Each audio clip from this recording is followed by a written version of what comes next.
Hi everyone, welcome to this first episode of a new Planet Zoo franchise series, Tekton Zoo. In this series we're going to be building a franchise zoo that will hopefully be a little different to other zoos you've seen, and I'll tell you a bit more about the name and the concept for this zoo later in the video. As you can see, this is going to be a city zoo based here in England. I've already built some of the surrounding area, pretty much entirely with workshop items from some excellent creators who I'll link in the comments, and that's mainly because I hate building car parks, office blocks, etc. and I wanted to get to building the actual zoo as quickly as possible. Today we're building the entrance to the zoo, so let's jump straight into the speed build. So here we are building the entrance to the Tekton Zoo. This is the second proper zoo that I've tried to build. The first one was called London Zoo 1985, which was a complete recreation of London Zoo as it was back in the 1980s. That was recently featured in the wonderful Paulsley's Zoo Tour series, and presumably because of that it was also featured on the official Planet Zoo socials recently. This zoo, the reason it's called the Tekton Zoo is it is based on the design aesthetic of an architectural group called Tekton that were around back in the 1930s. They built a number of zoo enclosures. Probably the most famous is the Penguin Pool at London Zoo. And they basically introduced the whole concept of modernism to Britain back in 1932, I think it was. And they built crazy structures, mainly from reinforced concrete, which was sort of the latest technology at the time. I think they pretty much blew people's minds with the stuff they built. Started off with a few things in London Zoo, then Whipsnade and pretty much all of Dudley Zoo, I think. And from then went on to build, office blocks, apartments, municipal buildings all over the UK. I think pretty much everything they built is now a Grade 1 listed building, so it's still there and it can't be removed. And I just love the designs that they did. To be honest, they weren't so good for the animals. Not really their fault, the sort of knowledge at the time. They would have built things to the briefs that the zoos gave them. And these days, whilst all the buildings are still there, very few of them have any animals in. I don't think any of them have got the original animals in. They built a gorilla house at London Zoo, which now holds bats, which probably tells you all you need to know about the suitability of the enclosure for what it was intended for. But yeah, they specialised in this reinforced concrete stuff, so I'm using the plaster blocks here to replicate that. And from my very limited understanding of architecture, I think they were using mainly primitive shapes, combinations of primitive shapes to make these new designs. Because they were building in reinforced concrete, which had just been invented, they were able to build things in styles and shapes that nobody had ever seen before. I think the main engineer from that group went on to build Sydney Opera House, so these were definitely guys that knew what they were doing. The concept of this zoo is to take that aesthetic and update it for the modern day, so the aim is for the look of the zoo and the enclosures to feel similar to the stuff that they were doing, but for the enclosures themselves to actually function as modern, acceptable, welfare-centered enclosures for the animals. The aim is to have all the animals at 100% welfare when the zoo is built. What I'm doing with the entrance here, as you can see, is a lot of plaster panels. That's the main thing that I'm working with. Plaster panels, metal poles, and glass. So we're building the zoo in franchise mode. I like franchise mode. It can be a nightmare in terms of the limited resources that you have, keeping the animals happy, keeping the guests happy, keeping the staff happy. But I prefer that way. That's how I built London Zoo 1985, because it's just more of a challenge, and it's more realistic to have to think about budgets and the welfare of your animals, etc. And that's how I like to build. So the surround to the zoo isn't finished yet, because we're going to run out of money if I build any more of that. You can see here I'm using a technique to make circly things, which I learned from watching the videos of DeLadySigner, who I'm sure you've all seen. I don't need to tell you about her, but if by some bizarre quirk of fate you haven't, then obviously check her out, because she's doing some pretty awesome building and has done for a long time now. As I said at the start of the video, most of the buildings and car parks, etc., you see outside of the zoo area, taken from the workshop. I'll link all the creators who made those in the description of the video.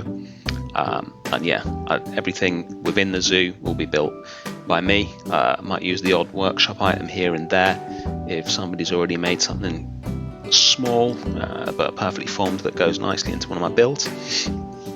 But mainly it'll all be built by me.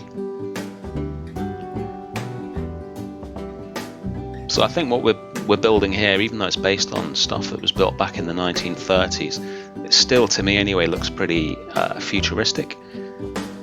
I can't even imagine what people must have thought when they saw the buildings that those guys built back in the 30s. It must have been pretty mind-blowing. I don't know if other people have to do this, but I have to do a lot of editing on my speed builds before I post them. Even at 8 times normal speed, which is what I'm using here, I am a really slow builder. Really slow. So if you're looking at this and thinking how quickly it's coming together, it's basically a lie. It's there's a lot of editing going in to remove all the bits where I'm sat there scratching my head, working out how the hell to do the next bit that I want to do. One thing I really struggled with trying to set up this zoo in the first place, I just can't find anywhere online a tool to calculate area. So if you were to draw some simple shapes onto a grid, and then you put in the dimensions of each grid line, it would then tell you, this square here is 300 meters squared, or whatever it is. I don't know if one of those exists, if I just can't find it. But if anyone out there knows of one of those, please tell me in the comments, and I will use that going forward and be forever in your debt. I should say this is going to be a weekly YouTube series. I intend to have one episode out every Saturday night, so please subscribe if you haven't already, and then you won't miss it. I should say a big thank you as well to Pulsley. He did a tour of my previous zoo, as I mentioned, and got me my first few YouTube subscribers, so thank you very much, Pulsley. I really like the combination of the stark white color scheme and the lush foliage. That's something I'm going to be concentrating on a lot in this zoo. In terms of the animals that we're going to have, there's no real theme there. It's probably just a combination of my favorite animals and animals that I didn't use in London Zoo 1985. Obviously I was limited there by animals that actually were in the zoo back then, although I think they had thousands of species, so it wasn't particularly limiting. But there are some animals I'm a big fan of, like binturongs, etc., that weren't in the zoo back in the 80s, or at the moment I don't think. So that's what we're going to do. We're going to have some themed areas. There's going to be a forest area, a jungle area, perhaps a mountain area, and then the big centerpiece, which is going to come up in a courtyard just after the entrance, will be a penguin pool, although it's not really going to be a pool in any traditional sense. I've decided to go with what was Tekton's most famous build, the penguin pool at London Zoo, times 1,000. It's going to be pretty crazy if I can pull it off, which we'll see in a couple of episodes' time. You'll see I'm building everything pathwise on a grid system. Pathing is not my strong point, so I find building things on the grid makes it much easier for when you're putting your buildings and habitats, etc. in.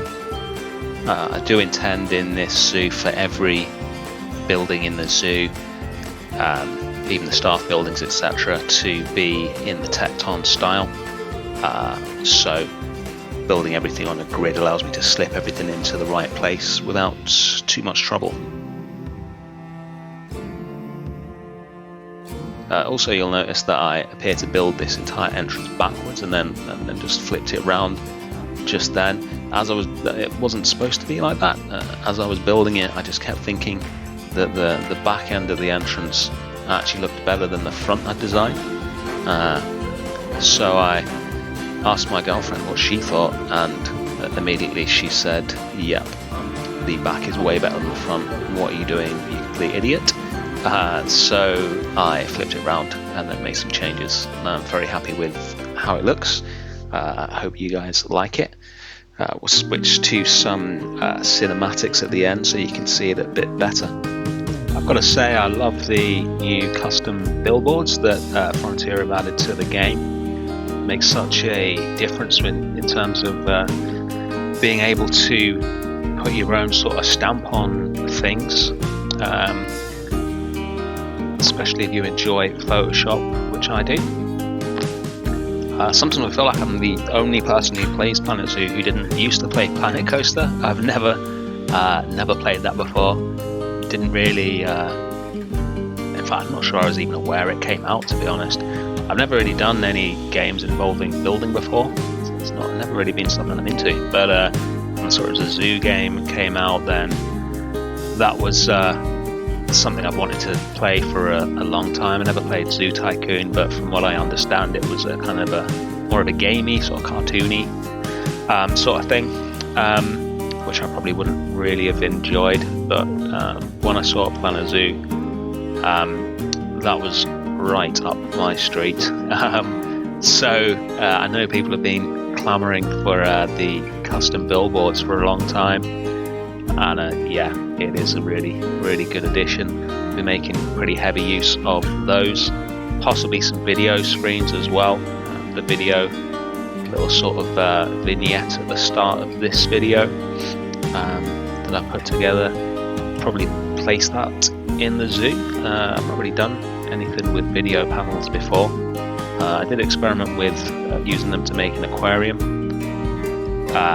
just sort of on its own as an experiment, and I got some sort of decent results, but probably not really enough to make me actually use them for that kind of thing. But certainly for, you know, advertising and billboards, etc., that's definitely something that I want to get in here. I know Polsley seemed to be deeply disappointed by the lack of an inside to the aquarium at London Zoo 1985, and it has made me consider actually building the inside and put in some screens and some sort of implied aquarium habitats in there, which I may do, but we will see. So we're almost done with the entrance here.